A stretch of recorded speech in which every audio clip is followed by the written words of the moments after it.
I played all 11 main series Mega Man games over the span of 2 months. I don't recommend you do that. They are notoriously difficult, and I probably shortened my lifespan by playing them in such short vicinity of each other. But who is this Mega Man? Where did he come from? The Japanese company Capcom was known for making arcade games, but decided they wanted to try experimenting by making something for home console. Yeah, and that's where Mega Man came from. But actually, in the original version of the game, which is the Japanese version, it's called Rockman instead of Mega Man. Mega Man is what they call him in the countries outside of Japan. His name aside, the localization team dropped the ball hard. Not only is everything in the English manual completely made up, but this is the American box art. Looks like Bible Man. Yeah, can you believe that Mega Man didn't sell well in the United States? But hey, this game ended up becoming a franchise, so that's pretty cool. I mean, it deserved to become a franchise. Not because this game is good, but because the ideas it has are so good that it would be a shame if they were only used in this game. Because it isn't very good! You see, the way this game works is that you get to choose between 6 Robot Masters, which are the bosses, to fight from at the beginning. And whenever you defeat a Robot Master, you then gain their weapon as an attack. And Robot Masters have weaknesses to other Robot Masters. It's a chain. Think of Pokemon weaknesses. You can also say rock, paper, scissors, which the game itself acknowledges because Cutman is weak to both Mega Man and Gutsman's abilities. Gutsman being able to throw rocks, and Mega Man, once again, being named Rockman in Japan. The weapons aren't that well balanced, though. For example, Cutman, Electman, and Iceman's weapons are great and useful in a lot of situations, but Bombman's weapon it takes too long to do anything. Gutsman's weapon literally requires there to be a specific type of thing you can pick up. And Fireman's weapon, I mean, it just kind of exists. It's not that good either. You're only going to use those last 3 if they're a boss's weakness. And the boss difficulty in this game is also horrifically balanced. Cutman, Gutsman, and Bombman are complete jokes with and without their weaknesses. Iceman is a little tricky, but still manageable. Electman is a nightmare if you don't have his weakness, so always fight him with that. And Fireman is just completely ridiculous even with his weakness. But luckily, apart from just having the weapons menu to pause the game, there is another way to pause the game, and that is using the start button. It freezes the game and messes up some of the sprites, but it also doesn't stop invincibility frames on bosses. They keep going while the game is paused. So you can actually cheat the game by exploiting this and continually pausing once the invincibility frames start up again to kill them in one attack, or a few. Which is the only way I recommend you fight Fireman.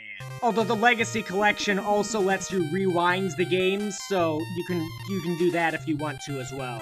After you defeat the initial 6 Robot Masters, you can then choose to go after Dr. Wily, the villain of the game who stole the other Robot Masters from Dr. Light and reprogrammed them to try to help him take over the world. With Light responding by sending Mega Man to stop him. And when you choose to go after Wily, this happens.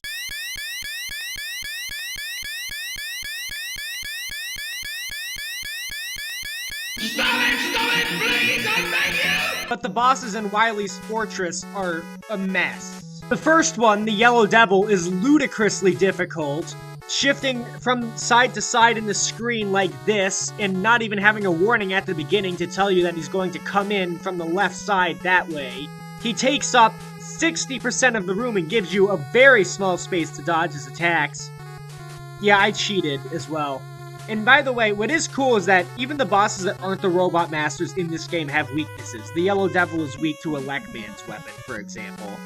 The second Wily boss is an evil copy of Mega Man. I guess he was starting to feel left out of Light's robot stolen by Wily. This one's annoying. His weapon changes depending on which weapon you're using, so you might as well just use the fire one, which is his weakness, and hope for the best. Then there's this bubble machine in the third Wily stage, which is weak to Gutsman's weapon, but you need the blocks there as platforms to be able to dodge it, so you actually have to just rely on those and use the Mega Buster for most of the fight until the near end, where you can just start picking up the blocks and throwing them. It's completely unfair because you're screwed over if you decide to use the blocks at the beginning, and also they don't respawn if you die. Then you pick up whatever this item is in the 4th Wily stage, which recharges all of your weapons. Oh yeah, I probably should have mentioned that you can only use the boss weapons a certain number of times before they run out of power. But then you fight the Robot Masters again, except for Cutman and Electman, who are in the 2nd Wily stage for some reason. And this boss rush is completely pointless because you already are guaranteed to have all of their weaknesses. This is just shameless filler. And then you fight Wily, and he's actually pretty easy. He begs Mega Man for mercy, and then Mega Man just leaves. The never-ending battle continues until all destructive forces are defeated. Well, then why didn't you do anything about him? Of course the battle's gonna be never-ending if you don't actually do anything. You just left Wily there. Why did you do that? The bosses aren't the only part of this game. There are actual platforming levels that you have to play before each of them. So how are those? They're all visually distinct and the music is really good. My positive compliments end there. Cutman and Bombman stages are awfully generic. Gutsman stage has these platforms that make you fall like you're on Jupiter, and the enemies are really annoying. Electman stage knocks you off a lot of things and forces you to climb these ladders again. Iceman stage has this annoying disappearing block puzzle twice, and then also forces you to cross this giant chasm using these platforms that move around randomly while also shooting at you, which can knock you off. Fireman stage is actually alright, but it has this part, which I can't for the life of me figure out how to get past without getting hit. The first Wily stage brings back the random platforms that shoot at you, and this time with spikes that kill you instantly instead of a hole. By the way, invincibility frames don't protect you from spikes either. And after that is this room, which you can't pass. And it turns out, there's a weapon in Electman's stage called the Magnet Beam, which is behind blocks that can only be destroyed with Gutsman or Electman's weapon. Meaning that if you play the stage and don't have Gutsman's weapon, you then have to replay it with Electman's weapon in order to get the item. Or, you can just get Gutsman's weapon and come back later. So if you make it to this point in Wily's Castle, which the game lets you do even if you don't have the Magnet Beam, you have to get a game over, replay Electman's stage to get this, and then come back. What it does is let you create platforms, which is basically a cheat for most of the game. And would be nice if it was a bonus item, but no, the game forces you to get it, which, why? That's backwards design. And what if players didn't remember that it was there? They'd be screwed over and have to replay the stages until they figure out what they did wrong. Why is this here? It almost ruins the game. And the game isn't even that good to begin with. The boss weakness chain is pretty easy to figure out in this game, which makes it even weirder, because Cutman is the one whose level your cursor starts on in the select screen.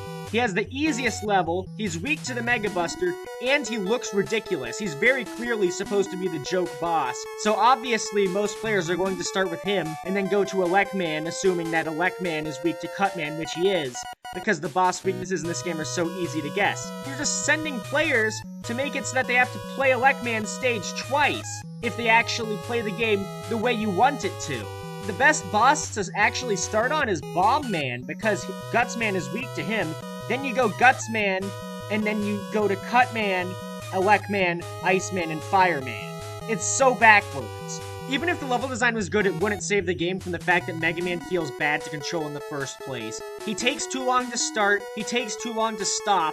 The whole thing makes it feel like you're playing with ice physics, even outside of Iceman's stage. Also, there's this point system in the game which is completely pointless, ironically enough. Enemies will drop these orbs which give you points, and you get nothing for the amount of points you have, as well as the fact that the points can't even be a measure of skill because the amount of points you get for each of the Robot Master's levels is random. It's not consistent. And its inclusion is even weirder when you remember the fact that Capcom made Mega Man in the first place as an experiment to see what making non-arcade games would be like for them. So yeah, as a whole, the original Mega Man game isn't very good. But it did end up making a franchise which would end up doing everything that it does better. And even the things that the first game does well, the character designs and the music are done better in the other games. So yeah, I can't be mad at this game for existing, but that doesn't mean I like playing it. I can thank it for giving us this, though. Let's see how you do against Kung Fu